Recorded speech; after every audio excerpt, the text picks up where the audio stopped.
everyone, welcome to Krish Talks. നമ്മുടെ Calicut university 3rd semester BCom FY/UGP സ്റ്റുഡൻസിൻ്റെ business regulations ആണ് നമ്മൾ എടുത്തുകൊണ്ടിരുന്നിരുന്നത്. സോ ചാപ്റ്റർ 11 വരെ നമ്മൾ ഓൾറെഡി അപ്ലോഡ് ചെയ്തിട്ടുണ്ട്. പ്ലേലിസ്റ്റിൻ്റെ ലിങ്ക് താഴെ കൊടുക്കാം. അപ്പോൾ നമ്മൾ ഇനി എടുക്കാൻ പോകുന്ന ചാപ്റ്റർ 12 ആണ് കേട്ടോ. അപ്പോൾ ഇതിൻ്റെ നോട്ട്സ് നമ്മൾ ഫുൾ ചാപ്റ്റേഴ്സിൻ്റെ വീഡിയോ അപ്ലോഡ് ചെയ്തതിന് ശേഷം നിങ്ങൾക്ക് അതിൻ്റെ ഫുൾ ചാപ്റ്റേഴ്സ് ആയിട്ടുള്ള PDF നമ്മുടെ ടെലഗ്രാം ചാനലിൽ അവൈലബിൾ ആയിരിക്കും. ചാനലിൻ്റെ ലിങ്ക് ഞാൻ താഴെ കൊടുക്കുന്നുണ്ട്, ഒന്ന് ഫോളോ ചെയ്തിടാം. നമ്മൾ ഫുൾ വീഡിയോ ഇട്ടതിന് ശേഷമായിരിക്കും നോട്ട്സ് അതിൽ അവൈലബിൾ ആയിരിക്കുക. പിന്നെ നമ്മൾ എക്സാം റിലേറ്റ് ചെയ്തിട്ടുള്ള അപ്ഡേറ്റ്സ് കാര്യങ്ങളൊക്കെ നിങ്ങൾ അറിയിക്കാൻ വേണ്ടി നമുക്ക് ക്രിഷ് ടോക്സിന് ഒരു ഒഫീഷ്യൽ വാട്സാപ്പ് ഗ്രൂപ്പ് ഉണ്ട് FY/UGP സ്റ്റുഡൻസിൻ്റെ. അതേപോലെ നമുക്കൊരു ഇൻസ്റ്റാ പേജും ഉണ്ട്. അപ്പോൾ അതിൻ്റെ രണ്ടിൻ്റെയും ലിങ്കും താഴെ അവൈലബിൾ ആണ് കേട്ടോ. പിന്നെ നമ്മുടെ ബിസിനസ് റെഗുലേഷൻ്റെ എക്സാമിന് മുന്നോടിയായിട്ട് നമ്മൾ ട്യൂഷൻ അറേഞ്ച് ചെയ്യുന്നുണ്ട്. ലൈക്ക് ഒരു ക്രാഷ് കോഴ്സ് പോലെ കുറച്ച് ദിവസങ്ങൾ കൊണ്ട് നമ്മൾ ഫുൾ ചാപ്റ്റേഴ്സ് നിങ്ങളെ സെറ്റാക്കി പഠിപ്പിച്ചു തരുന്നതായിരിക്കും. അത് കുറച്ചും കൂടി എന്താ പറയുക, പേഴ്സണൽ ട്യൂഷൻ പോലെ തന്നെ നിങ്ങൾക്ക് ക്വസ്റ്റ്യൻസ് ഒക്കെ എൻ്റെ അടുത്ത് ഡൗട്ട്സ് ഉള്ളത് ചോദിക്കാം. അങ്ങനെ ഒരു റിവിഷൻ ടൈപ്പ് ഒരു ക്ലാസ് ആയിരിക്കും. അപ്പോൾ അതിന് ജോയിൻ ചെയ്യേണ്ട കുട്ടികൾക്ക് ഇപ്പോഴേ ഡീറ്റെയിൽസ് അറിയാനൊക്കെ താഴെ വാട്സാപ്പ് നമ്പർ കൊടുത്തിട്ടുണ്ട്, അതിലൊന്ന് കോൺടാക്ട് ചെയ്താൽ മതി കേട്ടോ. അപ്പോൾ നമുക്ക് എന്തായാലും ചാപ്റ്ററിലേക്ക് കടക്കാം. Chapter 12 discharge of a contract. അപ്പോൾ നമ്മൾ ചാപ്റ്റർ 11 വരെ ഡിസ്കസ് ചെയ്തിട്ടുണ്ടായിരുന്നത് എന്താണ് ഒരു കോൺട്രാക്ട്, എത്ര ടൈപ്സ് ഓഫ് കോൺട്രാക്ട്സ് ഉണ്ട്, അങ്ങനെ ശ്രദ്ധിക്കേണ്ട കാര്യങ്ങളും ഒക്കെയാണ്, എസെൻഷ്യൽ എലമെൻറ്റ്സ് ഒക്കെയാണ് നമ്മൾ ഇതുവരെ പഠിച്ചത്. ഇനി നമ്മൾ നോക്കാൻ പോകുന്നത് ഒരു കോൺട്രാക്ട് നമ്മൾ അവസാനിപ്പിക്കാൻ പോവാണ്, ഡിസ്ചാർജ് ചെയ്യാനായിട്ട് പോവാണ്. ഓക്കെ, അപ്പോൾ എങ്ങനെ ഏതൊക്കെ രീതിയിൽ നമുക്ക് ഡിസ്ചാർജ് ഓഫ് ദ കോൺട്രാക്ട് നടക്കും, അപ്പോൾ ആ ഒരു സമയത്തുള്ള കാര്യങ്ങളാണ് നമുക്ക് ഈ ഒരു ചാപ്റ്ററിൽ പഠിക്കാനായിട്ടുള്ളത്. അപ്പം നമുക്ക് നോക്കാം. Discharge means the termination of contractual relationship. നമുക്കറിയാം ഒരു കോൺട്രാക്ട് എന്ന് പറയുന്ന സമയത്ത് അവിടെ 2 വ്യക്തികളാണ് ഉണ്ടാവുക, അല്ലേ?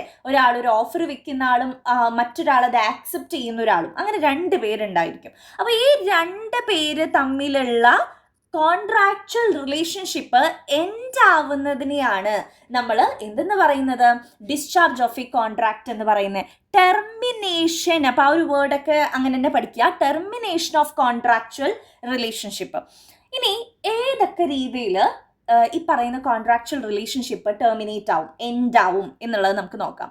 So modes of discharge of a contract, നമുക്കൊരു essay ഒക്കെ ആയിട്ട് പ്രതീക്ഷിക്കാവുന്ന ഒരു ഏരിയ ആണ് ഇത്. അല്ലെങ്കിൽ ഇതിൽ 1 by 1 ആയിട്ട് നമുക്ക് 2 മാർക്കിന് ചോദിക്കാം. ഇതിൽ ബൈ ലാപ്സ് ഓഫ് ടൈം ഒക്കെ എപ്പോഴും ഷോർട്ടായിട്ട് ചോദിക്കുന്ന ഒരു ഏരിയ ആണ് കേട്ടോ. Then modes of discharge of കോൺട്രാക്റ്റിൽ 6 രീതിയിലാണ് സാധാരണ ടെർമിനേഷൻ നടക്കാറുള്ളത്, ഡിസ്ചാർജ് നടക്കാറുള്ളത്. 1 by performance, 2 by agreement, 3 by lapse of time, 4 by operation of law, then 5th one എന്ന് പറയുന്നത് by impossibility of performance, then 6th one എന്ന് പറയുന്നത് by breach of contract. So ഈ ഒരു 6 രീതിയിലാണ് നമുക്ക് കോൺട്രാക്ട് എൻഡ് ആവുന്നത്, അല്ലെങ്കിൽ ടെർമിനേഷൻ സംഭവിക്കുന്നത്, അല്ലെങ്കിൽ ഡിസ്ചാർജ് ആവുന്നത്. ഇതിൽ ഏത് രീതിയിൽ വേണമെങ്കിലും എക്സാമിന് ക്വസ്റ്റ്യൻ ചോദിക്കാം. അപ്പം നമുക്ക് ആദ്യത്തെ ഏരിയ ഒന്ന് നോക്കാം. ആദ്യത്തെ ഏരിയ എന്ന് പറയുന്നത് discharge by performance of contract ആണ്. When the parties to a contract not fulfil their obligations arising under the contract within the time and in the manner prescribed, it is known as the discharge by performance. അതായത് ഇവിടെ പറയുന്നത്, ഇപ്പം നമ്മൾ കോൺട്രാക്റ്റിൽ കൃത്യമായിട്ട് പറഞ്ഞിട്ടുണ്ടായിരിക്കും ആ contract എങ്ങനെ perform ചെയ്യണം എന്നുള്ളത്. അപ്പോൾ ഫോർ എക്സാമ്പിൾ ഞാൻ പറയുകയാണ്, എൻ്റെ വണ്ടി ഞാൻ 1 ലക്ഷം രൂപയ്ക്ക് വിൽക്കാനായിട്ട് റെഡിയാണ്. അപ്പോൾ അപ്പു എന്ന് പറയുന്ന കുട്ടി 1 ലക്ഷം രൂപയ്ക്ക് എൻ്റെ വണ്ടി, സെക്കൻഡ് ഹാൻഡ് വണ്ടി വാങ്ങാനായിട്ട് തീരുമാനിച്ചിരിക്കുകയാണ്. അപ്പോൾ ഇവിടെ ഞാൻ എൻ്റെ വണ്ടി വിൽക്കുകയും അപ്പു ആ 1 ലക്ഷം രൂപ തരികയും ചെയ്യുമ്പോഴാണ് ആ കോൺട്രാക്റ്റ് അവിടെ കംപ്ലീറ്റ് ആയിട്ട് ഫുൾഫില്ലായി, 2 പേരുടെയും ഒബ്ലിഗേഷൻസ് അവിടെ ഫുൾഫില്ലായി എന്ന്. ഒബ്ലിഗേഷൻ എന്ന് പറഞ്ഞാൽ ചുമതല എന്നുള്ള ഒരു മീനിങ് ആണ് കേട്ടോ. അപ്പോൾ 2 പേരുടെയും ചുമതലകൾ കൃത്യമായിട്ട് കംപ്ലീറ്റ് ചെയ്തു എന്ന് നമുക്ക് പറയാൻ പറ്റുള്ളൂ. ഇതിലാരെങ്കിലും ഒരാൾ, അതായത് ഇപ്പോൾ ഞാൻ അപ്പുവിന് വണ്ടി വിറ്റു, പക്ഷെ അപ്പു എനിക്ക് പൈസ തന്നില്ല. അപ്പോൾ ഇവിടെ അപ്പുവിൻ്റെ ഒബ്ലിഗേഷൻ അപ്പു ഫുൾഫിൽ ചെയ്തിട്ടില്ല. അതേപോലെ അപ്പു പൈസ കൊണ്ട് തന്നപ്പോൾ ഞാൻ വണ്ടി വിൽക്കുന്നില്ല എന്ന് പറയുകയാണ്. അപ്പോൾ ഇങ്ങനെ ആരെങ്കിലും ഒരാൾ ഇവിടെ ഒബ്ലിഗേഷൻ ഫുൾഫിൽ ചെയ്തില്ല എന്നുണ്ടെങ്കിൽ ആ കോൺട്രാക്റ്റ് അവിടെ നമ്മൾ ഡിസ്ചാർജ് ആയി എന്ന് പറയും, by performance. Discharge by performance, 2 പേരുടെയും ആരെങ്കിലും ഒരാൾ പെർഫോം കൃത്യമായിട്ട് അവരുടെ പെർഫോമൻസ് ചെയ്തില്ല, ഒബ്ലിഗേഷൻസ് ഫുൾഫിൽ ചെയ്തില്ല എന്നുണ്ടെങ്കിൽ അതാണ് discharge by performance of contract. ഇനി അടുത്തത് പറയുകയാണെങ്കിൽ discharge by mutual agreement or consent ആണ്. അതായത് as contract is created by an agreement between two parties, നമുക്കറിയാം രണ്ട് വ്യക്തികൾ, ഒരാൾ ഓഫർ മുന്നോട്ടേക്ക് വെക്കുന്ന വ്യക്തിയും രണ്ടാമത്തെ ആളെന്ന് പറയുന്നത് അത് ആക്സെപ്റ്റ് ചെയ്യുന്ന വ്യക്തിയുമാണ്. അപ്പോൾ ഈ രണ്ട് പാർട്ടീസ് തമ്മിലാണ് ഒരു അഗ്രിമെന്റ് നമ്മൾ ക്രിയേറ്റ് ചെയ്യുന്നത്. അപ്പോൾ hence it can be discharged or terminated by mutual agreement.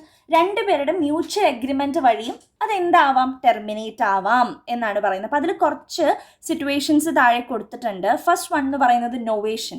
Novation means that a new contract is substituted for the existing contract. അതിൽ ഇമ്പോർട്ടൻ്റ് ആയിട്ടുള്ളത് ഞാൻ റെഡിൽ കൊടുത്തിട്ടുണ്ട്. അതായത് ഇതുവരെ ഒരു കോൺട്രാക്റ്റ് ഉണ്ടായിരുന്നു, അതിന് പകരം പുതിയൊരു കോൺട്രാക്റ്റ് വന്നേക്കുവാണ്. അതിനെയാണ് നമ്മൾ നൊവേഷൻ എന്ന് പറയുക. The new contract may be either between the same parties or between the different parties, and the consideration for the new contract is the discharge of old contract. ഇപ്പോൾ ഇവിടെ പറയുന്നത് ഒന്നില്ലെങ്കിൽ ആ കോൺട്രാക്റ്റ് പണ്ടത്തെ ആ രണ്ട് വ്യക്തികൾ തമ്മിൽ തന്നെ ആയിരിക്കും, അല്ലെങ്കിൽ പുതിയ വ്യക്തികൾ തമ്മിലായിരിക്കും എന്നാണ് പറയുന്നത്. ഓക്കെ, ദെൻ അതാണ് നൊവേഷൻ എന്ന് പറയുന്നത്. ഇനി രണ്ടാമത്തത് റെസിഷൻ ആണ്. Rescission means cancellation of the contract. Rescission result in the dissolution of the contract. അതായത് ക്യാൻസൽ ചെയ്യുക, നമ്മൾ കോൺട്രാക്ട് കംപ്ലീറ്റ് ആയിട്ട് ക്യാൻസൽ ചെയ്യുന്നതിനെയാണ് റെസിഷൻ എന്ന് പറയുന്നത്. If the parties to a contract agree to rescind it, the original contract need not be performed. നമുക്കിനി ഇത് മുന്നോട്ട് കൊണ്ടുപോകണ്ട, നമുക്കിത് എന്ത് ചെയ്യാം, ക്യാൻസൽ ചെയ്യാം എന്ന് പറയുന്നതിനെയാണ് റെസിഷൻ എന്ന് ഉദ്ദേശിക്കുന്നത്. ദെൻ തേർഡ് വൺ എന്ന് പറയുന്നത് ഓൾട്രേഷൻ ആണ്. Alteration of contract may take place when one or more of the terms of the contract altered by the mutual consent of the parties to the contract. ഇപ്പോൾ ആ ഒരു കോൺട്രാക്റ്റിൽ രണ്ട് പേരുണ്ട്. അപ്പോൾ ഈ രണ്ട് പേരുടെയും സമ്മതത്തോടു കൂടി ആ കോൺട്രാക്റ്റിൽ എന്തെങ്കിലും നമ്മൾ വ്യത്യാസങ്ങൾ വരുത്തുവാണെന്ന് വിചാരിക്കുക, ഓൾട്രേഷൻസ് വരുത്തുവാണ്. അപ്പോൾ അതിനെയാണ് നമ്മൾ ഈ ഓൾട്രേഷൻ ഓഫ് ദി കോൺട്രാക്ട് എന്ന് പറയുന്നത്. ഇപ്പോൾ ഒരു എക്സാമ്പിൾ പറയുകയാണെങ്കിൽ, ഇപ്പം എല്ലാ മാസവും 10,000 രൂപയുടെ ഗുഡ്സ് എൻ്റെ കമ്പനിയിലേക്ക് എത്തിക്കാൻ വേണ്ടി ABC എന്ന് പേരുള്ള ഒരു കമ്പനിയുമായിട്ട് ഞാൻ കോൺട്രാക്റ്റിൽ ഏർപ്പെടുകയാണ്. അപ്പം എല്ലാ മാസവും 10,000 രൂപയുടെ ഗുഡ്സ് എൻ്റെ കമ്പനിയിലേക്ക് എത്തിക്കണം.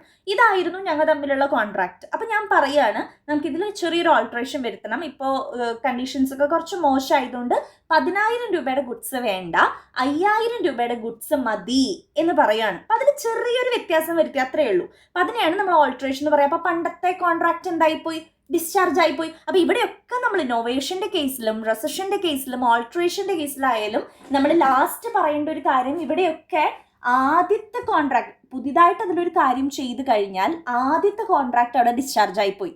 ഓക്കെ, ദെൻ അടുത്തൊരു കേസ് എന്ന് പറയുന്നത് റെമിഷനാണ്. അപ്പോൾ ഈ റെസിഷനും റെമിഷനും ഒക്കെ നിങ്ങൾക്ക് എന്ത് ചെയ്യാം, കൺഫ്യൂഷൻ ഉണ്ടാവാൻ സാധ്യതയുണ്ട്. ഇത് ഓരോന്നും നമുക്ക് 1 by 1 ആയിട്ട് ചെറിയ മാർക്കിന് ചോദിക്കാം കേട്ടോ. അപ്പോൾ എല്ലാം 1 by 1 ആയിട്ട് പഠിക്കണം. അപ്പോൾ റെമിഷൻ എന്ന് പറയുന്നത് acceptance by the promisee of a lesser fulfilment of the promise made. ഇതൊരു എക്സാമ്പിൾ വെച്ച് പഠിച്ചാലാണ് നിങ്ങൾക്ക് ഓർമ്മയുണ്ടാവുക. അതായത് ഞാനിപ്പോൾ ഒരു വ്യക്തിക്ക് 5,000 രൂപ കടം കൊടുത്തു.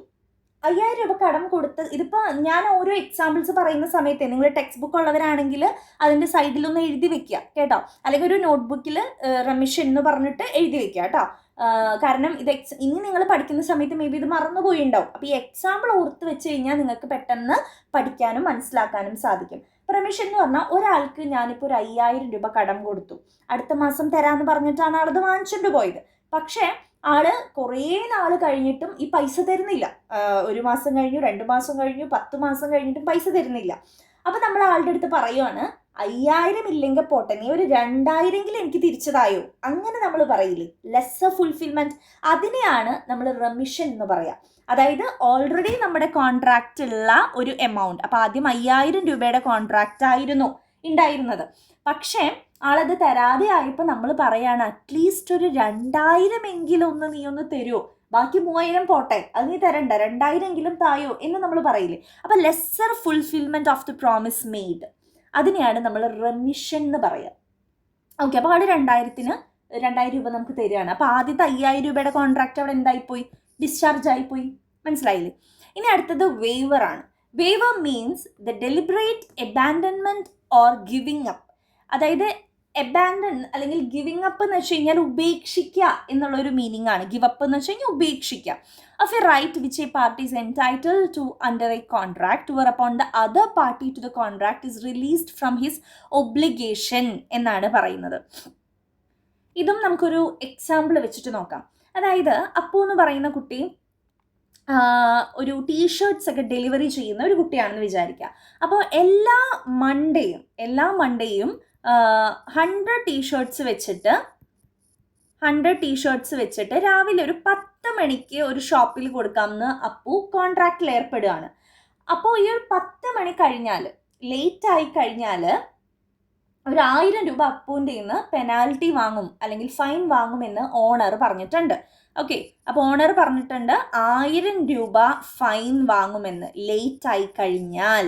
ഓക്കെ, അപ്പോൾ ഒരു ദിവസം, ഒരു മൺഡേ മോർണിംഗ് ട്രാഫിക്കിൽ പെട്ടിട്ട് അപ്പോൾ ലേറ്റ് ആവുകയാണ്. അപ്പോൾ ലേറ്റായി വന്ന സമയത്ത് ഓണർ പറയാണ്, ഇന്നത്തേക്ക് കുഴപ്പമില്ല അപ്പോൾ ട്രാഫിക് ആണെന്നുള്ള കാര്യം എനിക്കറിയാം, അതുകൊണ്ട് ഞാൻ നിൻ്റെ നിന്ന് ഫൈൻ വാങ്ങും എന്ന് പറഞ്ഞത് ഇന്ന് ഞാൻ വാങ്ങുന്നില്ല എന്ന് പറയാണ്. അപ്പോൾ ഇവിടെ ഈ കോൺട്രാക്റ്റ് പ്രകാരം വാങ്ങേണ്ടിയിരുന്ന ഒരു കാര്യം, അത് വാങ്ങാനുള്ള റൈറ്റ് നമ്മുടെ ഓണർക്ക് ഉണ്ടായിരുന്നു. പക്ഷെ എന്നിട്ടും ആളത് ഉപേക്ഷിക്കുന്നു, ഗിവ് അപ്പ് ചെയ്യുന്നു, അത് വാങ്ങുന്നില്ല. അപ്പോൾ അതിനെയാണ് നമ്മൾ വേവർ എന്ന് പറയുന്നത്. എന്തെങ്കിലും ഒരു കാര്യം നമ്മൾ കോൺട്രാക്റ്റ് റിലേറ്റ് ചെയ്തത് നമ്മൾ ഗിവ് അപ്പ് ചെയ്യാണ്, ഉപേക്ഷിക്കുകയാണ്, അല്ലെങ്കിൽ നമ്മളത് ചെയ്യാതിരിക്കുന്നതിനെയാണ് വേവർ എന്ന് പറയുന്നത്. നെക്സ്റ്റ് മെർജർ ആണ്. Merger means merger of 2 or more rights into 1 contract. ഇതിന് നല്ലൊരു എക്സാമ്പിൾ എപ്പോഴും പറയാറുള്ളത് ഇതാ ഇവിടെ താഴെ കൊടുത്തിട്ടുണ്ട്. നമ്മൾ under A lease A is holding the house of B.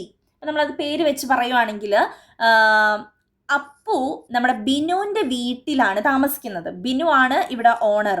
Okay, Binu ആണ് ഇവിടെ ഓണർ. അപ്പോൾ ബിനുവിൻ്റെ വീട്ടിലാണ് അപ്പു താമസിക്കുന്നത്, റെൻറ്റിന് താമസിക്കുകയാണ്. അപ്പോൾ അതിനുശേഷം നമ്മുടെ അപ്പുവിന് ലോട്ടറി അടിക്കുകയാണ്.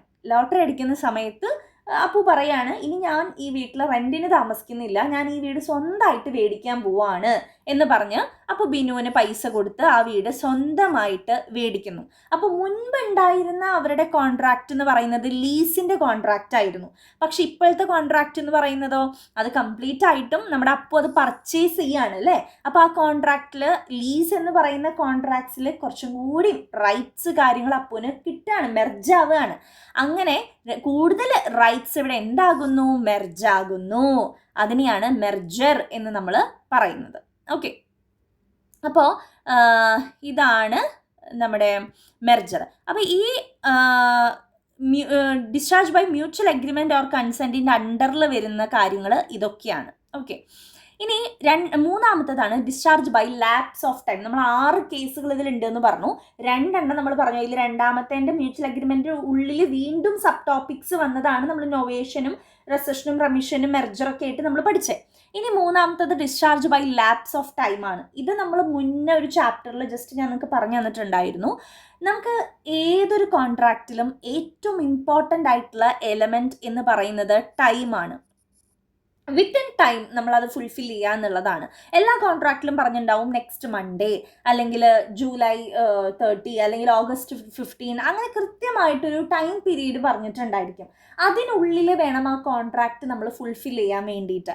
അപ്പോൾ when a period is specified for the performance of the contract, it is known as the period of limitation. അപ്പോൾ ഏതൊരു കോൺട്രാക്റ്റിലും അങ്ങനെ ഒരു പീരീഡ് പറഞ്ഞിട്ടുണ്ടായിരിക്കും. അതിനെയാണ് നമ്മൾ പീരീഡ് ഓഫ് ലിമിറ്റേഷൻ എന്ന് പറയാം. If the contract is not performed and if no legal action is taken by the promisee within the period of limitation, the contract in such cases is terminated. അപ്പോൾ പറഞ്ഞിരിക്കുന്ന സമയത്തിനുള്ളിൽ, ഇപ്പോൾ നമ്മൾ പറഞ്ഞേക്കാണ് August 2 രാവിലെ 10 മണിക്ക് cash കൊണ്ട് വന്നു കഴിഞ്ഞാൽ ഞാൻ എൻ്റെ വണ്ടി നിനക്ക് വിൽക്കാം. ഓഗസ്റ്റ് 2 കഴിഞ്ഞു, ഓഗസ്റ്റ് 3 കഴിഞ്ഞിട്ടും ക്യാഷ് കൊണ്ട് വന്നില്ല. അപ്പോൾ ആ കോൺട്രാക്റ്റ് എന്തായിപ്പോയി, ടെർമിനേറ്റ് ആയിപ്പോയി. അപ്പോൾ സമയത്തിനുള്ളിൽ ചെയ്തില്ല എന്നുണ്ടെങ്കിലും അവിടെ ടെർമിനേഷൻ നടക്കും. ഇനി 4ാമത്തെ കേസാണ് discharge by operation of law. ഇതിൻ്റെ അണ്ടറിലും നമുക്ക് 4 സബ് ടോപ്പിക്സ് വരുന്നുണ്ട്. ഫസ്റ്റ് വൺ എന്ന് പറയുന്നത് ഡെത്ത് ആണ്. അതായത് നമ്മൾ ചെയ്യേണ്ട കാര്യം ഒരു ഓപ്പറേഷൻ ഓഫ് ലോ പ്രകാരം എങ്ങനെയൊക്കെയാണ് ഡിസ്ചാർജ് ആവണേ എന്നുള്ളതാണ് പറയുന്നത്. First one death. ഇപ്പോൾ 2 ആൾക്കാരുണ്ട്. ഇതിൽ ആരെങ്കിലും ഒരാൾ, 2 പാർട്ടീസിൽ ആരെങ്കിലും ഒരാൾ മരണപ്പെടുകയാണെങ്കിൽ പിന്നെ ആ കോൺട്രാക്ട് നമുക്ക് മുന്നോട്ടേക്ക് കൊണ്ടുപോകാൻ പറ്റില്ലല്ലോ. അപ്പോൾ അവിടെ ആ കോൺട്രാക്ട് എന്തായിപ്പോയി, ടെർമിനേറ്റ് ആയിപ്പോയി. ഓക്കെ, ഇനി അടുത്തത് ഇൻസോൾവൻസിയാണ്. ഇൻസോൾവൻസി എന്ന് പറഞ്ഞു കഴിഞ്ഞാൽ പാപ്പരാവുക എന്ന് പറയും നമ്മൾ. പാപ്പരാവുക, അതായത് ഒട്ടും പൈസ ഇല്ലാതെ ഉള്ള ഒരു വ്യക്തിനെയാണ് നമ്മൾ പാപ്പരാവുക എന്ന് പറയുക. So when A person is adjudged insolvent, he is discharged from all the liabilities incurred before the adjudication. His rights and liabilities are transferred to the official assignee or official receiver as the case may be. Okay, അപ്പം ഇതിൽ ഇൻസോൾവൻസിയിൽ പറയുന്നത് നമ്മുടെ basic ആയിട്ടുള്ള കടങ്ങൾ പോലും, അതായത് കുഞ്ഞു കുഞ്ഞു കടങ്ങൾ പോലും നമുക്ക് വീട്ടാൻ പറ്റാത്ത ഒരവസ്ഥ. ഒരാൾക്ക് നമ്മൾ 10,000 രൂപ കൊടുക്കാനുണ്ട്, പക്ഷെ നമ്മുടെ ബാങ്ക് ബാലൻസ് എന്ന് പറയുന്നത് 10 രൂപയാണ്. അപ്പോൾ ആളുടെ ഒരു 10,000-ൻ്റെ ഒരു ഇൻട്രസ്റ്റ് പോലും കൊടുക്കാൻ നമ്മുടെ ഇതില്ല. അങ്ങനത്തെ ഒരു അവസ്ഥേനെയാണ് നമ്മൾ ഇൻസോൾവൻസി എന്ന് പറയുക. അപ്പോൾ ഈ ഒരു അവസ്ഥയിലാണ് നമ്മുടെ ഏതെങ്കിലും ഒരു പാർട്ട്ണർ നിൽക്കുന്നത് എന്നുണ്ടെങ്കിൽ പിന്നെ ആ കോൺട്രാക്റ്റുമായിട്ട് നമുക്ക് മുന്നോട്ടേക്ക് പോകാൻ പറ്റില്ല, കാരണം ആളുടെ പൈസ ഇല്ല അടയ്ക്കാൻ വേണ്ടിയിട്ട്. അപ്പോൾ അവിടെയും നമുക്ക് എന്ത് സംഭവിക്കുന്നു? ടെർമിനേഷൻ സംഭവിക്കുന്നു. സോ നെക്സ്റ്റ് വൺ എന്ന് പറയുന്നത് മെറ്റീരിയൽ ഓൾട്ടറേഷൻ ആണ്. അപ്പോൾ മെറ്റീരിയൽ ഓൾട്ടറേഷൻ എന്ന് വെച്ചാൽ if the document containing the terms of a contract is materially altered by the party to a contract without the consent of the other party, the contract is discharged. അതായത് നമ്മളിപ്പോൾ 2 കൂട്ടരും ചേർന്നിട്ടായിരിക്കും ഒരു contract prepare ചെയ്തിട്ടുണ്ടാവുക. അതിൻ്റെ ആ ഒരു എന്താ പറയുക, terms and conditions ഒക്കെ എഴുതിയിട്ടുള്ള ആ ഡോക്യുമെൻറ്റ് നമ്മൾ പ്രിപ്പയർ ചെയ്തിട്ടുണ്ടാവുക. അപ്പോൾ ആ പ്രിപ്പയർ ചെയ്തിട്ടുള്ളത് എന്തെങ്കിലും ചേഞ്ചസ് വരുത്തുവാണെങ്കിൽ 2 പേരുടെയും മ്യൂച്വൽ കൺസെൻറ്റോട് കൂടിയിട്ട് വേണം ചെയ്യാൻ വേണ്ടിയിട്ട്. അങ്ങനെയല്ല, ഏതെങ്കിലും ഒരാൾ മാത്രം അവരവരുടെ ഇഷ്ടത്തിന് കാര്യങ്ങൾ അതിൽ മാറ്റുകയാണെങ്കിൽ ആ കോൺട്രാക്റ്റ് നമുക്ക് ഡിസ്ചാർജ് ആവാം, ടെർമിനേറ്റ് ചെയ്ത് പോകാനായിട്ട് പറ്റും. ഇനി അടുത്തത് മെർജർ ഓഫ് റൈറ്റ്സ് ആണ് പറയുന്നത്. This is a condition by which an inferior right contract merges into a superior right contract.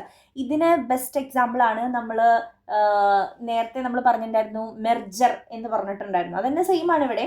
അതായത് നമ്മൾ മുന്നേ റെൻറ്റിനാണ് താമസിച്ചിരുന്നത്, അപ്പോൾ ഉള്ള റൈറ്റ്സിനേക്കാളും കൂടുതൽ റൈറ്റ്സ് കിട്ടുവാണ് എപ്പോൾ നമ്മൾ ആ സെയിം വീട് സ്വന്തമായിട്ട് മേടിക്കുമ്പോൾ കുറച്ചും കൂടി കൂടുതൽ സുപ്പീരിയർ റൈറ്റ്സ് നമുക്ക് കിട്ടി. അതിനെയാണ് മെർജർ ഓഫ് റൈറ്റ്സ് എന്ന് പറയുക. അപ്പോൾ ആദ്യത്തെ കോൺട്രാക്റ്റ് എന്തായിപ്പോയി? റെൻറ്റിന് താമസിച്ചിരുന്ന കോൺട്രാക്റ്റ് ഡിസ്ചാർജ് ആയിപ്പോയി. ഓക്കെ, അപ്പം ഇതാണ് ഈ 4 കേസുകൾ ഡിസ്ചാർജ് ബൈ ഓപ്പറേഷൻ ഓഫ് ലോൻ്റെ അണ്ടറിൽ വരുന്നത്. ഇനി നമ്മുടെ 5ാമത്തേതാണ് discharge by impossibility of performance. അപ്പോൾ 6 കേസിൽ 5ാമത്തേക്ക് നമ്മൾ എത്തിയേക്കാണ്. അപ്പോൾ ഇംപോസിബിലിറ്റി ഓഫ് പെർഫോമൻസ്, പെർഫോം ചെയ്യാൻ പറ്റാത്ത, പോസിബിൾ അല്ലാത്ത ഒരവസ്ഥ. Sometimes the performance of a contract is or becomes impossible due to its own nature or due to some reasons which are beyond the control of the parties. അതായത് ചില സമയത്ത് നമ്മുടെ 2 കൂട്ടരുടെയും കൺട്രോളിൽ നിൽക്കാത്ത ചില കാര്യങ്ങൾ സംഭവിക്കാം. ഫോർ എക്സാമ്പിൾ, ഇപ്പോൾ നമ്മൾ വണ്ടിയുടെ കേസാണ് പറയണത്. അപ്പോൾ പെട്ടെന്ന് പ്രളയം വന്ന് പെട്ടെന്ന് വണ്ടി മുങ്ങിപ്പോയി, അല്ലെങ്കിൽ വണ്ടി എന്താ പറയുക വെള്ളത്തിലിങ്ങനെ പോണൊരവസ്ഥ, അങ്ങനെയൊക്കെ ഉണ്ടായിട്ടുണ്ടല്ലോ. അപ്പോൾ ഇതിൽ നമുക്ക് എന്തെങ്കിലും ചെയ്യാൻ പറ്റും? 2 കൂട്ടർക്കും ഒന്നും ചെയ്യാൻ പറ്റില്ല. ഞാനത് വിൽക്കാൻ വേണ്ടി വെച്ച വണ്ടിയാണ്, പക്ഷെ അപ്പോഴേക്കാണ് പ്രളയം വന്നിട്ടുണ്ടായിരുന്നത്. അപ്പോൾ നമുക്കിനി അത് എന്ത് ചെയ്യാൻ പറ്റില്ല, അത് പെർഫോം ചെയ്യാൻ പറ്റില്ല, അത് പോസിബിൾ ആയിട്ടുള്ള കാര്യമല്ല. അപ്പോൾ ആ ഒരു സിറ്റുവേഷനെയാണ്, അപ്പോൾ അത് ആ കോൺട്രാക്റ്റ് അവിടെ ഡിസ്ചാർജ് ആയി പോവുകയാണ് ചെയ്യുന്നത്. അപ്പോൾ അതിനെയാണ് discharge by impossibility of performance എന്ന് പറയുന്നത്. അപ്പോൾ അതിൽ നമുക്ക് 2 രീതിയിലുള്ള ഇമ്പോസിബിലിറ്റി വരുന്നുണ്ട്. ഫസ്റ്റ് വൺ ഇനീഷ്യൽ ഇമ്പോസിബിലിറ്റിയാണ്. അതിൽ തന്നെ നോൺ ഇമ്പോസിബിലിറ്റി ഉണ്ട്, അൺനോൺ ഇമ്പോസിബിലിറ്റി ഉണ്ട്. അപ്പോൾ ഇനീഷ്യൽ ഇമ്പോസിബിലിറ്റി എന്ന് പറഞ്ഞു കഴിഞ്ഞാൽ when the impossibility exist at the time of the formation of the contract. അതായത് നമ്മളൊരു കോൺട്രാക്റ്റ് ഫോം ചെയ്യുമ്പോൾ തന്നെ, അതായത് നമ്മൾ കോൺട്രാക്റ്റ് ഉണ്ടാക്കി അപ്പം തന്നെ നമുക്കറിയാം ഇത് നടക്കാൻ പോണില്ല എന്നുള്ളതറിയാം. അതിനെയാണ് നമ്മൾ ഇനീഷ്യൽ ഇമ്പോസിബിലിറ്റി എന്ന് പറയുന്നത്. അല്ലെങ്കിൽ ഇതിനെ ഇനീഷ്യൽ ഇമ്പോസിബിലിറ്റി എന്ന് നമ്മളിതിനെ പറയുന്നത്. അപ്പോൾ ഈ ഇനീഷ്യൽ ഇമ്പോസിബിലിറ്റി തന്നെ, അതായത് തുടക്കത്തിലേ തന്നെ നമുക്കറിയാം കേട്ടോ ഇത് നടക്കില്ല എന്ന്. ഇനി അതിൽ തന്നെ 2 എണ്ണം വരുവാണ്, നോൺ ഇമ്പോസിബിലിറ്റിയും അൺനോൺ ഇമ്പോസിബിലിറ്റിയും. നോൺ ഇമ്പോസിബിലിറ്റി എന്ന് പറഞ്ഞു കഴിഞ്ഞാൽ it is an impossibility which is known to the parties at the time of making the contract. ഇപ്പം ഞാൻ പറയുവാണ്, മൂൺ ഒരു 10 ലക്ഷം രൂപ എനിക്ക് തന്നാൽ ഞാൻ അമ്പിളി മാമനെ പിടിച്ചു തരാമെന്ന് പറയുകയാണ്. അതായത് മൂണിന് ഞാൻ പിടിച്ചു തരാം എന്ന് പറയുകയാണ്. അപ്പോൾ ഈ കോൺട്രാക്റ്റിൽ ഏർപ്പെടുന്ന സമയത്ത് തന്നെ നമുക്കറിയാം, 2 പേർക്കും ബുദ്ധിയുള്ളവരാണെങ്കിൽ അറിയാം ഇത് നടക്കാൻ പോണില്ല, പോസിബിൾ അല്ല എന്നുള്ളൊരു കാര്യം അല്ലേ. അപ്പോൾ ഇതിനെയാണ് നമ്മൾ നോൺ ഇമ്പോസിബിലിറ്റി എന്ന് പറയാം. അങ്ങനെ തുടക്കത്തിലേ ഇത് നടക്കില്ല എന്ന് അറിഞ്ഞു കഴിഞ്ഞാൽ ആ കോൺട്രാക്റ്റിനെ നമ്മൾ വിളിക്കുന്ന പേരാണ് വോയിഡ് അബ് ഇനീഷ്യോ. ആ ഒരു എഗ്രിമെൻറ്റിനെ നമ്മൾ വിളിക്കുന്ന പേരാണ് വോയിഡ് അബ് ഇനീഷ്യോ എന്നുള്ളത്. വോയിഡ് അബ് ഇനീഷ്യോയുടെ മീനിങ് ഞാൻ ഫസ്റ്റത്തെ ചാപ്റ്റേഴ്സിൽ പറഞ്ഞു തന്നിട്ടുണ്ട്. ഫ്രം ദ വെരി ബിഗിനിങ് ആ കോൺട്രാക്റ്റ് വോയിഡ് ആയിട്ട് മാറുകയാണ്. അതായത് തുടക്കത്തിലേ തന്നെ ആ കോൺട്രാക്റ്റ് വോയിഡ് ആയിട്ട് മാറുന്നതിനെയാണ് വോയിഡ് അബ് ഇനീഷ്യോ എന്ന് നമ്മൾ പറയുന്നത്. അപ്പോൾ എന്തുകൊണ്ട് ഞാനിവിടെ പെട്ടെന്ന് കോൺട്രാക്റ്റ് എന്ന് പറഞ്ഞിട്ട് പെട്ടെന്ന് എന്തുകൊണ്ട് എഗ്രിമെൻ്റ് എന്ന് മാറ്റി പറഞ്ഞത്? ഞാൻ ഇത് എപ്പോഴും കുട്ടികൾക്ക് കൺഫ്യൂഷൻ ഉണ്ടാക്കുന്നതാണ്. നമ്മൾ തുടക്കത്തിൽ 2 പാർട്ടീസ് തമ്മിൽ ചേരുന്നത് എഗ്രിമെൻ്റ് ആണ്. 2 പേരും തമ്മിൽ ചേരുന്നത് എഗ്രിമെൻ്റ് ആണ്. അതിൽ ലോ കൂടി കടന്നു വരുമ്പോഴാണ്, അതായത് നിയമങ്ങൾ കൂടി കടന്നു വരുമ്പോഴാണ് അത് കോൺട്രാക്റ്റ് ആയിട്ട് മാറുന്നത്. അപ്പോൾ ഇവിടെ from the very beginning agreement ആയിട്ട് ഇരിക്കുന്ന സമയത്ത് തന്നെ അത് ആ കോൺട്രാക്റ്റ് അവിടെ ഇല്ലാതായി. അതിനെ ഒരു ലോ ആഡ് ചെയ്യാനുള്ളൊരു സമയമൊന്നും അവിടെ ഉണ്ടായില്ല. ഇപ്പം നമ്മൾ പറയുവാണ് എന്താണ് എഗ്രിമെൻറ്റ് പ്ലസ് ലോ ആണ് എന്തെന്ന് പറയുന്നത്, കോൺട്രാക്റ്റ് എന്ന് പറയുന്നത്. അപ്പോൾ ഇവിടെ എഗ്രിമെൻറ്റിൻ്റെ ടൈമിൽ തന്നെ അത് ക്യാൻസലായി പോവാണ്, ഇത് നടക്കില്ല എന്നറിഞ്ഞ് പോവാണ് ചെയ്യുന്നത്. അവിടെ രണ്ടാമത്തെ ലോ ആഡ് ചെയ്യേണ്ട സ്റ്റേജിലേക്കൊന്നും കടക്കാനായിട്ട് അവിടെ നിന്നില്ല. അപ്പോൾ എഗ്രിമെൻറ്റിൻ്റെ സ്റ്റേജിൽ തന്നെ അത് ക്യാൻസലായി പോയത് കൊണ്ടാണ് നമ്മൾ അതിനെ വോയിഡ് അബ് ഇനീഷ്യോ എന്ന് വിളിക്കുന്നത്. അത് കോൺട്രാക്റ്റ് ആയിട്ടില്ല, അതിൽ ലോ വന്നിട്ടില്ല കേട്ടോ. ഇനി അടുത്തത് അൺനോൺ ഇമ്പോസിബിലിറ്റി ആണ്. അൺനോൺ ഇമ്പോസിബിലിറ്റി എന്ന് പറഞ്ഞു കഴിഞ്ഞാൽ ഇതിപ്പോൾ നമുക്ക് അറിഞ്ഞുകൊണ്ട് ചേരുന്നത്. ഇനി അൺനോൺ ഇമ്പോസിബിലിറ്റി എന്ന് പറഞ്ഞു കഴിഞ്ഞാൽ നമുക്കറിയില്ല ഇത് എന്ത് സംഭവിക്കും എന്നുള്ളൊരു കാര്യം. ഇപ്പം നമ്മൾ നേരത്തെ പറഞ്ഞത് വണ്ടിയുടെ കോൺട്രാക്റ്റിൽ ഏർപ്പെട്ടു, പക്ഷെ പ്രളയം വന്നു, നമുക്കറിയില്ലായിരുന്നു അത് നടക്കും എന്നുള്ളത്. അപ്പം it is an impossibility which is not known to any of the party at the time of making the agreement. അതാണ് അൺനോൺ ഇമ്പോസിബിലിറ്റി. അപ്പോൾ അത് രണ്ടുമാണ് ഇനീഷ്യൽ ഇമ്പോസിബിലിറ്റിയുടെ കേസിൽ വന്നിരുന്നത്. ഇനി അടുത്ത ഇമ്പോസിബിലിറ്റിയാണ് second one, subsequent or supervening impossibility. When the performance of the contract is possible at the time of its formation but subsequently impossible. അതായത് നമ്മളിപ്പം കോൺട്രാക്റ്റിൽ ഏർപ്പെടുന്ന സമയത്ത് അത് പോസിബിൾ ആയിരുന്നു. ഇപ്പോൾ ഫോർ എക്സാമ്പിൾ ഒരു ആടിനെ വിൽക്കുന്ന ഒരു കോൺട്രാക്റ്റ് ആണെന്ന് വിചാരിക്കാം. അപ്പോൾ എൻ്റെ കയ്യിലൊരു ആടുണ്ട്, ആടിന് ഞാൻ ഒരു 5000 രൂപയ്ക്ക് നിങ്ങൾക്ക് വിൽക്കുവാണെന്ന് വിചാരിക്കുക. കോൺട്രാക്റ്റിൽ ഏർപ്പെടുന്ന സമയത്തൊന്നും യാതൊരു പ്രശ്നവും ഇല്ല, ഓക്കെയാണ്. അപ്പോൾ തിങ്കളാഴ്ചയാണ് നമ്മൾ ആടിനെ തരാനായിട്ട് വിചാരിച്ചിരിക്കുന്നത്. അപ്പോൾ തിങ്കളാഴ്ച രാവിലെ 10 മണിക്ക് തരാം എന്നാണ് പറഞ്ഞിരുന്നത്. പക്ഷെ ഒരു 9:45 ആയപ്പോഴേക്കും ആട് ഒരു അസുഖം വന്ന് ചത്തുപോവുകയാണ് ചെയ്യുന്നത്. അപ്പോൾ ഇവിടെ നമുക്ക് തുടക്കത്തിലോ അതിന് ശേഷമുള്ള സമയങ്ങളിലോ ഒന്നും ഇത് ഇമ്പോസിബിൾ ആവുമെന്ന് അറിയില്ലായിരുന്നു, പെട്ടെന്നാണ് ഇത് സംഭവിച്ചത്. അപ്പോൾ ഇതിനെയാണ് നമ്മൾ സബ്സിക്വൻറ്റ് ഓർ സൂപ്പർവെയിനിങ് ഇമ്പോസിബിലിറ്റി എന്ന് പറയുന്നത്. അപ്പോൾ ഇതാണ് നമ്മുടെ ഇമ്പോസിബിലിറ്റീൻ്റെ കേസിൽ വരുന്ന കുറച്ച് ഡിഫറെൻറ്റ് ടൈപ്സ് കേട്ടോ. ഇനി അടുത്തത് ഡിസ്ചാർജ്, ലാസ്റ്റ് വൺ ആണ് discharge by breach of contract. അപ്പോൾ എന്താണ് breach of the contract means breaking of the obligation ആണ്.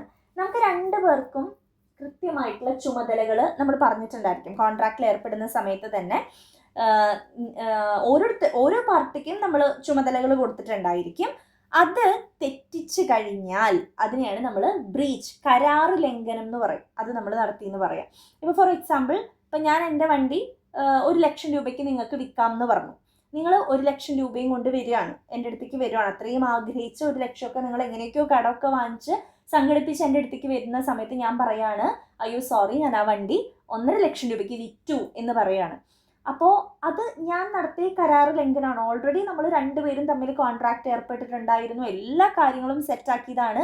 ലാസ്റ്റ് മൊമെൻറ്റിൽ ഞാൻ പറയുവാണ് ആ വണ്ടി ഞാൻ വേറെ ആൾക്ക് വിറ്റു എന്ന് പറയുമ്പം അത് ഞാൻ നടത്തിയ ബ്രീച്ചാണ്, കരാർ ലംഘനമാണ്.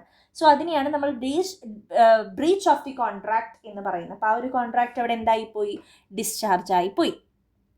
ഇനി നമ്മൾ ബ്രീച്ചിൻ്റെ കേസിലും ഡിഫറെൻറ്റ് ടൈപ്സ് വരുന്നുണ്ട്. ആക്ച്വൽ ബ്രീച്ചും ആൻറ്റിസിപ്പേറ്റഡ് ബ്രീച്ചും. Actual breach of the contract take place when a party to a contract refuses or fails to perform his obligation when it is due. ഞാനിപ്പോൾ ഈ പറഞ്ഞ എക്സാമ്പിൾ, അതായത് ഞാൻ തയ്യാറല്ല, അത് എന്താ പറയുക, ആ കോൺട്രാക്റ്റിൽ എൻ്റെ ഒബ്ലിഗേഷൻ ചുമതല ചെയ്യാനായിട്ട് ഞാൻ തയ്യാറല്ലാത്ത ഒരവസ്ഥ, അതാണ് ശരിക്കുള്ള കരാറ് ലംഘനം എന്ന് പറയുന്നത്. അതിൽ തന്നെ കുറച്ച് സബ് പോയിന്റ്സ് കൊടുത്തിട്ടുണ്ട്. ഓൺ ഡ്യൂ ഡേറ്റ് ഓഫ് പെർഫോമൻസും ഡ്യൂറിങ് ദ കോഴ്സ് ഓഫ് പെർഫോമൻസും. On the due date of performance എന്ന് പറഞ്ഞാൽ if any party to a contract refuses or fails to perform his obligation under a contract at the time when the performance is due to is it is called an actual breach of the contract on due date of performance. അതായത് ആ ഡേറ്റിൻ്റെ ആ ഒരു സമയത്ത് തന്നെ, ഇപ്പം നേരത്തെ പറഞ്ഞ best example തന്നെയാണ് ഇതിന്. നമ്മളിപ്പോൾ വണ്ടിയുടെ കേസ് പറഞ്ഞത് ആ ഒരു ദിവസമാണ്, ആ ഡ്യൂ ഡേറ്റിന് അന്നാണ് ഞാൻ പറയുന്നത്. നിങ്ങൾ പൈസയും കൊണ്ട് വീട്ടിൽ വന്ന സമയത്താണ് ഞാൻ പറയുന്നത് ഇത് ഞാൻ വേറെ ആൾക്ക് വിറ്റു എന്നുള്ളത്. അപ്പോൾ അതാണ് ഡ്യൂ ഡേറ്റ് ഓഫ് പെർഫോമൻസ്. ഇനി during the course of performance പറയുവാണെങ്കിൽ before completing, if he fails or refuses further performance, it is called an actual breach of contract during the course of performance. അതായത് ഇപ്പം നമ്മൾ പറഞ്ഞിരിക്കുന്നത് എല്ലാ ദിവസവും, ഇപ്പം എനിക്കൊരു എന്താ പറയുക ബിസ്ക്കറ്റ് ഫാക്ടറി ആണെന്ന് വിചാരിക്കുക. അപ്പോൾ എല്ലാ ദിവസവും എനിക്ക് ഷുഗർ നിങ്ങൾ എത്തിക്കാം എന്ന് പറയുവാണ്. എല്ലാ ദിവസവും ഇത്ര കിലോ ഷുഗർ വെച്ച് എത്തിക്കാം എന്ന് പറഞ്ഞ് ഒരു മാസത്തേക്ക് നമ്മൾ കോൺട്രാക്റ്റിൽ ഏർപ്പെട്ടു. നിങ്ങൾ ഒരു 2 ആഴ്ച നിങ്ങൾ എനിക്ക് കൃത്യമായിട്ട് എത്തിച്ചു, പിന്നെ നിങ്ങൾ ഫെയിലായി അത് എത്തിക്കാനായിട്ട്. അപ്പോൾ അത് പെർഫോമൻസ് നടന്നുകൊണ്ടിരിക്കുന്നതിൻ്റെ ഇടയിൽ വെച്ചിട്ടാണ് നിങ്ങൾ ബ്രീച്ച് ചെയ്യുന്നത്, അത് സ്റ്റോപ്പ് ചെയ്യുന്നത് അല്ലെങ്കിൽ കരാർ ലംഘനം നടത്തുന്നത്. അപ്പോൾ അതിനെയാണ് during the course of performance എന്ന് നമ്മൾ പറയുന്നത്. നെക്സ്റ്റ് എന്ന് പറയുന്നത്, അപ്പോൾ നമ്മളിതിൽ 2 എണ്ണമാണ് പറഞ്ഞത്, ആക്ച്വൽ ബ്രീച്ചും അതിൻ്റെ ഉള്ളിൽ തന്നെ 2 എണ്ണം വന്നു, ഡ്യൂ ഡേറ്റ് ഓഫ് പെർഫോമൻസും ഡ്യൂറിങ് ദ കോഴ്സ് ഓഫ് പെർഫോമൻസും. ഇനി രണ്ടാമത്തത് anticipatory breach or constructive breach of contract ആണ്. So, anticipatory breach of contract occur when the promisor declares his intention of not performing the promise before the time for performance is due. അതായത് നമ്മൾ പറഞ്ഞിരുന്നത് ഇപ്പം August 2 രാവിലെ 10 മണിക്കാണ് നമ്മൾ എന്ത് പറഞ്ഞിരുന്നത്, ഈ ഒരു കോൺട്രാക്റ്റ് നടത്താം എന്ന് പറഞ്ഞിട്ടുണ്ടായിരുന്നത്. പക്ഷേ എനിക്ക് എന്തെങ്കിലും പ്രശ്നങ്ങൾ കാരണം ഞാൻ പറയാണ്, അത് മുന്നേ തന്നെ ഞാൻ പറയണം, അതായത് ഒരു ജൂലൈ 31 ഞാൻ പറയാണ് ഓഗസ്റ്റ് 2 നമ്മൾ നടത്താമെന്ന് പറഞ്ഞിരുന്ന കോൺട്രാക്റ്റ് അത് നമുക്ക് നടത്താൻ പറ്റില്ല, ഇന്ന കുറച്ച് പ്രശ്നങ്ങൾ കാരണം എനിക്ക് നടത്താൻ പറ്റില്ല എന്ന് കുറച്ച് ദിവസങ്ങൾ മുൻപേ തന്നെ പറഞ്ഞിരിക്കുകയാണ്. അപ്പോൾ ഇതിനെയാണ് നമ്മൾ anticipatory breach or constructive breach of contract എന്ന് പറയുന്നത്. ഓക്കെ, അപ്പോൾ ഇതാണ് നമ്മുടെ ചാപ്റ്ററിൽ, ഈ ഒരു 12th ചാപ്റ്ററിൽ വരുന്ന കാര്യങ്ങൾ. വളരെ ഇമ്പോർട്ടൻറ്റ് ചാപ്റ്ററാണ്. അപ്പോൾ ഇതിൽ എന്താ പറയുക, മോഡ്സ് ഓഫ് ഡിസ്ചാർജ് ഓഫ് ഈ കോൺട്രാക്ട് എന്ന് പറഞ്ഞ് ഈ മൊത്തം ഏരിയ ആയിട്ട് ഒരു തവണ എസ്സേക്ക് ചോദിച്ചിട്ടുണ്ട്. അപ്പോൾ നമ്മളിത് 1 by 1 ആയിട്ട് എക്സ്പ്ലെയിൻ ചെയ്ത് എഴുതേണ്ടി വന്നിരുന്നു. ബൈ പെർഫോമൻസ് ആദ്യം തന്നെ എന്താണ് ഡിസ്ചാർജ് ഓഫ് കോൺട്രാക്ട്, ആദ്യം തന്നെ എന്താ കോൺട്രാക്റ്റ് എന്ന് എഴുതാം, പിന്നെ ഡിസ്ചാർജ് ഓഫ് കോൺട്രാക്ട് എന്താണെന്ന് എഴുതണം, പിന്നെ ബൈ പെർഫോമൻസ് അത് എക്സ്പ്ലെയിൻ ചെയ്യുക, agreement, lapse of time, operation of law, അതിൻ്റെ ഉള്ളിൽ തന്നെ കുറച്ച് സബ് ടോപ്പിക്സ് വന്നിരുന്നു. ബൈ ഇമ്പോസിബിലിറ്റി ഓഫ് പെർഫോമൻസ് അതിൻ്റെ ഉള്ളിൽ sub topics, by breach of contract അതിൻ്റെ ഉള്ളിലും സബ് ടോപ്പിക്സ് ഉണ്ട്. അപ്പോൾ അത് ഓരോന്നും നമ്മൾ കൃത്യമായിട്ട് തന്നെ പഠിക്കണം. അപ്പോൾ ഇതാണ് നമ്മുടെ 12th ചാപ്റ്റർ. അപ്പോൾ നിങ്ങൾക്ക് മനസ്സിലാവുന്നുണ്ടോ, ക്ലാസ് എടുക്കുന്നതൊക്കെ ഓക്കെ അല്ലേ എന്നുള്ളതൊന്ന് കമൻറ്റ് ചെയ്യാം, ഫ്രണ്ട്സിനൊക്കെ ഒന്ന് അയച്ചു കൊടുക്കുക. നമ്മുടെ ചാനൽ ഇതുവരെയും സബ്സ്ക്രൈബ് ചെയ്യാത്ത കുട്ടികളുണ്ടെങ്കിൽ സബ്സ്ക്രൈബ് കൂടി ചെയ്തേക്കുക. So thank you.